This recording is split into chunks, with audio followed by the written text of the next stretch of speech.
Breaking news. Mahegaon Deshmukh येथे बिबट्याच्या हल्ल्यात 2 व्यक्ती जखमी। माहेगाव देशमुख येथे बिबट्याच्या हल्ल्यात 2 व्यक्ती जखमी झाल्या असून गाडीवरून जात असताना बिबट्याने त्यांच्यावर हल्ला केला।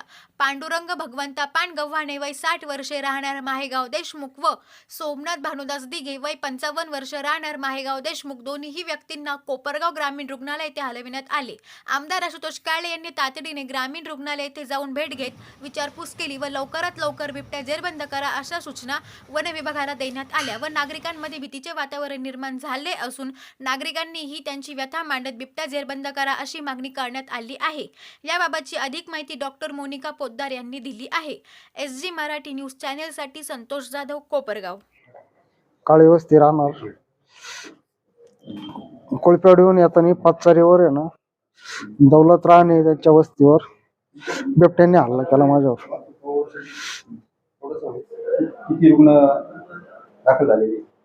आमच्या हॉस्पिटलला 2 रुग्ण दाखल झालेले आहेत। एक पांडुरंग पानगव्हाणे आणि एक सोमनाथ दिघे असे त्यांचे नाव आहेत।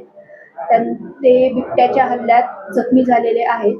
तर सोमनाथ दिघे यांना थोडी सिव्हिअर इंजुरी झालेली आहे। त्यांच्या पोटरीला 4 ठिकाणी बिबट्याने हल्ला केलेल्याच्या थोड्या डीप इंजुरीज आहेत आणि पानगव्हाण्यांची कंडिशन आता ठीक आहे। त्यांची सुपरफिशियल इंजुरी आहे। तर आम्ही त्यांना प्राथमिक ट्रीटमेंट दिलेली आहे।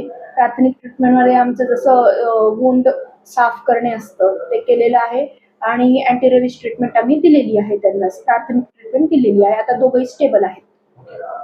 त्याच्यावर हल्ला केलेला आहे तरी वरिष्ठ जे अधिकारी असतील त्यांना आमची विनंती आहे, तुम्ही काम तुमचं खूप चांगलं आहे, बिबटे खूप झालेले आहे, पण एक विनंती आहे लवकरात लवकर या मादीचा शोध घेऊन तिला रेस्क्यू करून एक जंगलामध्ये कुठेतरी सोडण्यात यावं। कारण पुढच्या घटना टळतील हीच आमची माहेगाव देशमुख ग्रामस्थांच्या वतीने सरपंच असतील, उपसरपंच असतील, सदस्य असतील आणि ग्रामपंचायत कर्मचारी असतील व पूर्ण माहेगाव देशमुख ग्रामस्थ असतील यांच्या वतीने एक प्रशासनाला विनंती आहे।